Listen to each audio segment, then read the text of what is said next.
जी हाँ, नमस्कार, सुप्रभात, राधे राधे। स्वागत है आप सभी का संस्कृत बाय सागर सर इस यूट्यूब चैनल पर। क्या हालचाल हैं और क्या सब चल रहा है? ठंड कितनी हो रही है बताइएगा कमेंट करके, ठीक है। तो आप लोगों से रूबरू होऊंगा, कमेंट के माध्यम से बातचीत कर लेंगे हम लोग, ठीक है। तो आज एक बिल्कुल नया टॉपिक है जिसको हम अलंकार के नाम से जानते हैं, यानी इस पर चर्चा करते हैं। काफ़ी सारे लोगों का कमेंट देख रहा था कि अलंकार पर कुछ वीडियो बनाइएगा, ठीक है। तो अलंकार के विषय को अगर हम देखें तो सामान्य रूप से जहाँ जहाँ से प्रश्न बन सकते हैं उन्हीं विभागों पर चर्चा कर रहा हूँ। देखिएगा, सबसे पहले अलंकार की बात करें तो ये दो शब्दों से बना हुआ है, अलम और कार, ठीक है। इसका जो सामान्य अर्थ हम लेंगे वो शोभा बढ़ाने वाला, ठीक है। या फिर इसके शाब्दिक अर्थ को देखें तो सजावट या आभूषण, हम इसको अलंकार शब्द से हम सजावट या आभूषण कहेंगे। जैसे कोई नारी है, बिना आभूषण के वो एक सादगी भरी दिखती हैं, तो आभूषण पहनने के बाद, गहने वगैरह पहनने के बाद उसका जो आकार है, ठीक है, और जो उसकी सुंदरता है और भी निखरने लगती है, ठीक है। तो ऐसे ही मतलब कुछ चीज़ें जो शब्द और अर्थों के सजावट का काम करता हो, साधन के रूप में हो, उसको हम अलंकार कहेंगे शास्त्रीय परिप्रेक्ष्य में। देखिएगा देखिएगा अलंकार एक संप्रदाय भी है, तो इसलिए ध्यान रखिएगा। अलंकार संप्रदाय के आचार्य के तौर पर पूछ लेता है कई बार। अलंकार संप्रदाय के प्रवर्तक कौन है आपसे पूछ सकता है, तो भामह इसके प्रवर्तक हैं, जिन्होंने काव्यालंकार नामक ग्रंथ लिखा है, जिसमें 6 परिच्छेद हैं और जिसमें 38 अलंकारों को इन्होंने वहाँ पर स्वीकार किया है। ये थोड़ा सा विशिष्ट लेवल के लिए हो जाता है, बस आप इतना ध्यान रखिएगा। काव्यालंकार ग्रंथ याद करिएगा, बस इतना ध्यान रखिएगा। और प्रवर्तक भामह हैं, ये ध्यान रखेंगे। और अलंकार शास्त्र के आदि प्रवक्ता ब्रह्मा हैं, क्योंकि सभी विद्याओं का आदि प्रवक्ता के तौर पर हम ब्रह्मा जी को ही देखते हैं। इसलिए यहाँ पर अगर आपसे पूछता है कि यानी अलंकार शास्त्र के आदि प्रवक्ता पूछता है तो ब्रह्मा मानेंगे। अगर अलंकार शास्त्र के प्रवर्तक मानता है तो पूछता है तो भामह मानेंगे। और भामह के ग्रंथ का नाम क्या है? काव्यालंकार। और कुछ ग्रंथ यहाँ पर बहुत महत्वपूर्ण जो अलंकारिक ग्रंथ हैं उनको लिख रहा हूँ, उनको यहाँ पर प्रस्तुत कर रहा हूँ। कि काव्यादर्श दंडी की रचना है, ये बहुत प्रसिद्ध रचना है, कई बार पूछा जा चुका है। और ध्वन्यालोक आनंदवर्धन की रचना है। काव्य प्रकाश मम्मट की रचना है। और रस गंगाधर पंडित राज जगन्नाथ जी की रचना है। और काव्यालंकार भामह की है, अभी बताया आपको। और वक्रोक्ति जीवितम कुंतक की रचना है। और चंद्रालोक पीयूष वर्ष जयदेव की रचना है। साहित्य दर्पण विश्वनाथ की रचना है। और काव्यालंकार सूत्र जो है वामन की रचना है। दस रूपकम धनंजय की रचना है। इन सभी रचनाओं को विशेष रूप से ध्यान रखेंगे, ये सभी के सभी बहुत महत्वपूर्ण रचनाएं हैं, ध्यान रखिएगा। काव्य शास्त्र के परिप्रेक्ष्य में अगर आपसे ये अलंकार पूछना चाहे तो ये यहाँ से पूछ सकता है। और काव्य अलंकार रुद्रट की भी ग्रंथ का नाम है। इसी तरह से भरत की बात करें तो भरत का नाट्य शास्त्र ये बहुत प्रसिद्ध रचना है। नाट्य शास्त्र यहाँ छूट गया होगा, कोई बात नहीं। अब देखिएगा, हम बात करते हैं अलंकार का अर्थ एवं परिभाषा की। तो जैसे हार फूल आदि मानव शरीर की शोभा को बढ़ाता है, उसी प्रकार से आभूषण भी काव्य रूपी शरीर की शोभा को बढ़ाने वाले उपमा रूपक आदि को हम क्या कहते हैं? अलंकार कहते हैं। यहाँ एक बात और भी समझना आवश्यक है, काव्य एक शरीर है, यानी मानिए कि काव्य कोई पुरुष विशेष है, उसका शरीर है, ठीक है। यहाँ पर अलंकार को हम क्या मानते हैं? अलंकार को आभूषण के तौर पर मानते हैं, इसके आभूषण,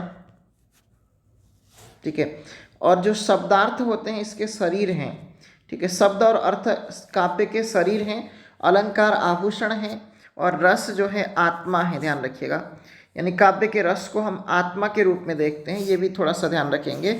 कुछ चीज़ें बहुत महत्वपूर्ण हो जाते हैं, इसलिए वहाँ पर बीच में मैं आपको बता रहा हूँ। विभिन्न आचार्यों की परिभाषाओं को अगर हम देखें तो देखिएगा, वामन की जो परिभाषा है अलंकार को लेकर के, सौंदर्यम अलंकार, इन पंक्तियों को कई बार पूछ लिया जाता है, ये पंक्तियाँ किसने कही हैं आपसे पूछ सकता है।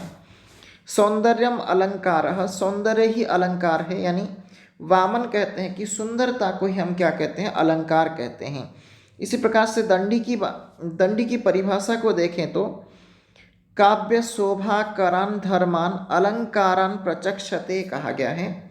यानी काव्य की शोभा बढ़ाने वाले धर्मों या तत्वों को हम क्या कहते हैं, अलंकार कहते हैं। ये आचार्य दंडी की परिभाषा है। और मम्मट की परिभाषा को देखें तो उपकुर्वन्ति तम संतम ये अंग द्वारेण जातुचित हारादिवत अलंकारास्ते अनुप्रासोपमादयः।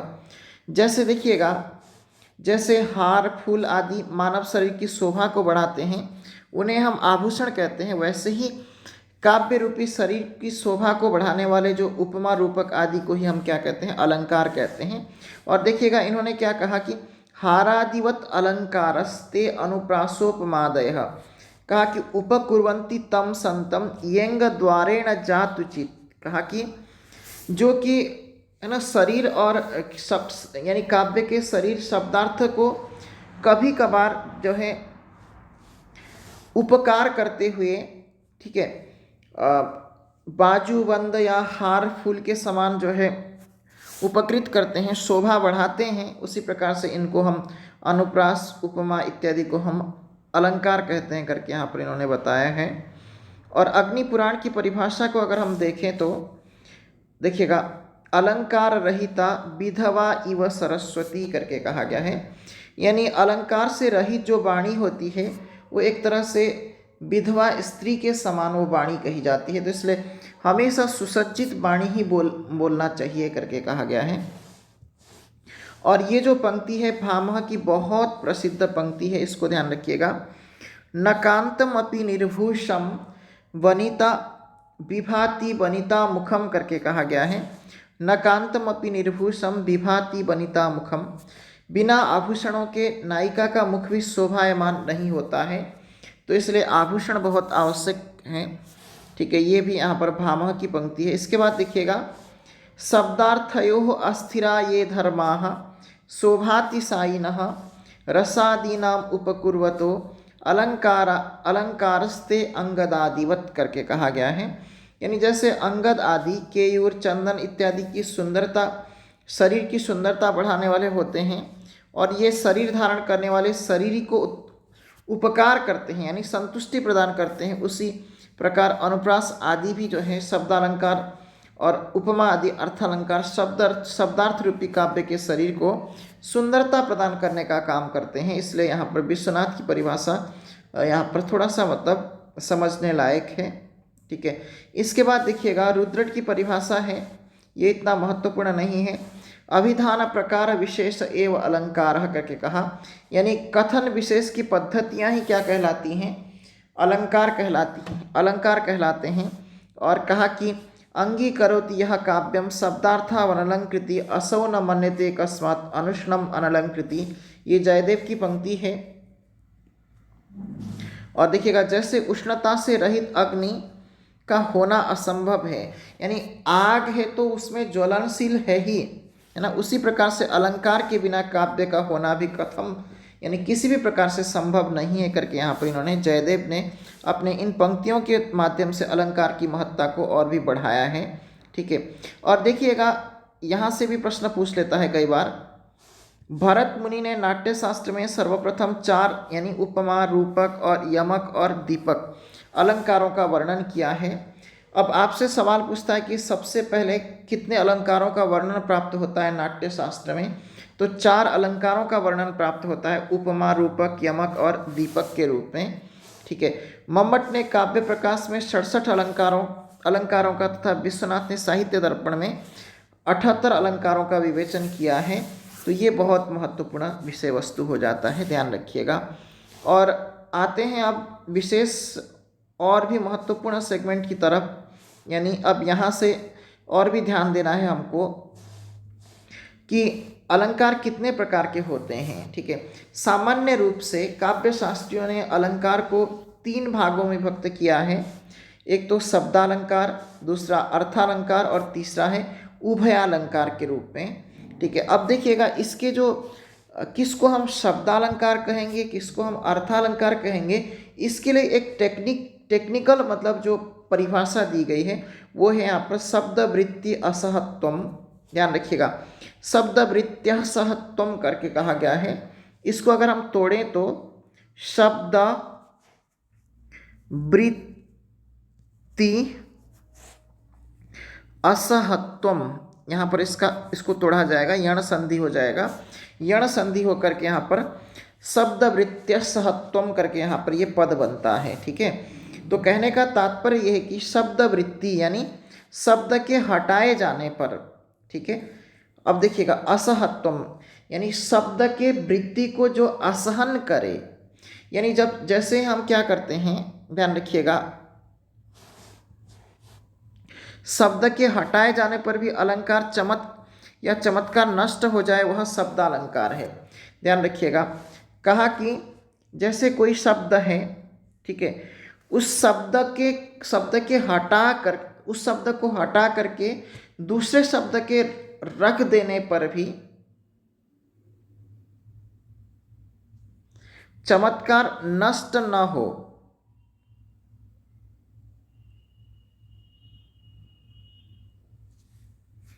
ऐसा नहीं है, ध्यान रखिएगा, शब्द के हटाए जाने पर चमत्कार नष्ट हो जाए तो उसको हम शब्दालंकार कहेंगे। ध्यान रखिएगा, जैसे नव पलास, उदाहरण के द्वारा पलास वनम, ध्यान रखिएगा। अब यहाँ जो पलास की जगह, ठीक है, कोई ये ढाक विशेष होता है इसका मतलब, ठीक है। अब यहाँ पलास की जगह पे कोई वृक्ष इत्यादि पद रख देंगे तो यहाँ पर जो एक तरह से देखिएगा पलास में जो शब्दालंकार की स्थिति बन रही थी वो नहीं बन पाएगा। तो इसलिए शब्द के हटाए जाने पर जहाँ पर चमत्कार नष्ट हो जाए उसको हम शब्दालंकार कहेंगे, सिंपल सी शब्दों में अगर समझें तो, ठीक है। इसको यहाँ पर इतना समझ लीजिएगा, शब्द के हटाए जाने पर चमत्कार नष्ट हो जाए तो वह शब्दालंकार, ठीक है। शब्द वृत्ति असहत्वम, जहाँ पर शब्द के वृत्ति को असहन कर ले, ठीक है, उसको हम शब्दालंकार कहेंगे। शायद विभा जी कल पूछ रही थी ये हमसे व्हाट्सएप के माध्यम से, ठीक है, तो उनके लिए यहाँ पर ये चीज़ ध्यान रखना है। अब ये पता नहीं कहाँ चला गया, ठीक है, अब ये देखिएगा, ठीक है, हाँ यहीं पर थे हम लोग, ठीक है ना। तो कहा कि शब्द के हटाए जाने पर जहाँ पर अलंकार नष्ट हो जाए वह शब्दालंकार हो जाता है। और शब्दालंकारों की संख्या 6 माने गए हैं। अनुप्रास है, श्लेष है, पुनरुक्त वदाभास है, यमक है, वक्रोक्ति है, चित्रालंकार है, ठीक है ना। तो ये बहुत महत्वपूर्ण विभाग हैं जिसको आपको समझना है यहाँ पर। नेक्स्ट है अर्थालंकार की बात करते हैं। देखिएगा, अर्थालंकार शब्द वृत्ति सहत्वम, जहाँ शब्द के बदलने पर भी चमत्कार नष्ट न होता हो उसको अर्थालंकार कहते हैं। अर्थात अर्थ से चमत्कार होता है, जैसे कि यानी जहाँ पर अर्थ के कारण से चमत्कृति देखा जाए उसको हम अर्थालंकार कहेंगे, जहाँ शब्दों में ही चमत्कार देखा जाए उसको शब्दालंकार। लेकिन ये नहीं पूछता है संस्कृत के परिप्रेक्ष्य में, आपसे ये पूछ देता है पंक्तियाँ, शब्द वृत्ति सहत्वम किम करके पूछता है, किम यानी क्या, क्या होता है आपसे पूछ देता है। तो शब्द वृत्ति सहत्वम इसको हम क्या कहेंगे, अर्थालंकार कहेंगे। उसी प्रकार से शब्द वृत्त्य असहत्वम इसको हम क्या कहेंगे, इसको हम शब्दालंकार कहेंगे। बस ये 2 टेक्निकल चीज़ों को समझना होगा। और इसके बाद हम बात करते हैं, ये देखिएगा, उपमा, रूपक, उत्प्रेक्षा इत्यादि यहाँ पर क्या होंगे, ये अर्थालंकार हो जाएंगे। इसी प्रकार से उभयालंकार की बात करें तो जहाँ शब्द और अर्थ दोनों से चमत्कार होता है उसे उभयालंकार कहते हैं। संकर, श्लेष, समसृष्टि, पुनरुक्त वदाभास इत्यादि ये जो अलंकार हैं इसको हम उभयालंकार के परिप्रेक्ष्य में देखते हैं। ये सब काव्य प्रकाश के दृष्टि से हमने यहाँ पर दिया है। काव्य प्रकाश जो कि मम्मट की रचना है, ध्यान रखिएगा इस चीज़ को, ठीक है ना। तो अभी के लिए फ़िलहाल इतना ही रखते हैं।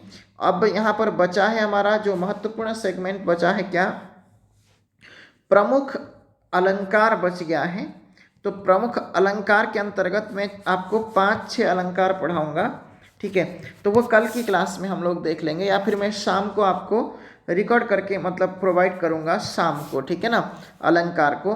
ठीक है, तो इसी तरह से बने रहेगा। अनुप्रास इत्यादि अलंकारों को हम शाम की क्लास में देख लेंगे, या फिर बीच में मैं आपको प्रोवाइड कर दूंगा, ठीक है, रात में डाल दूंगा। ठीक है, तो संस्कृत कक्षा में जुड़ने के लिए आप लोग क्या करेंगे, संस्कृत बाय सागर सर इस चैनल को सब्सक्राइब कर देंगे। और इसी तरह से एक दो बात ध्यान रखिएगा, अगर आप लोग पीडीएफ चाहते हैं तो ये सेम पीडीएफ अगर आपको चाहिए तो आप लोग संस्कृत बाय सागर सर इसी नाम से टेलीग्राम भी है, तो इसमें आप लोग जुड़ सकते हैं। और इसी के साथ इस क्लास को यहीं पे विराम देते हैं। फिर से नेक्स्ट वीडियो में आप लोगों से मुलाकात होगी और मुख्य अलंकारों के साथ में आपको फिर से मतलब अलंकारों पर चर्चा किया जाएगा। तब तक के लिए स्वस्थ रहें, सुरक्षित रहें, अपना ध्यान रखें। Bye bye.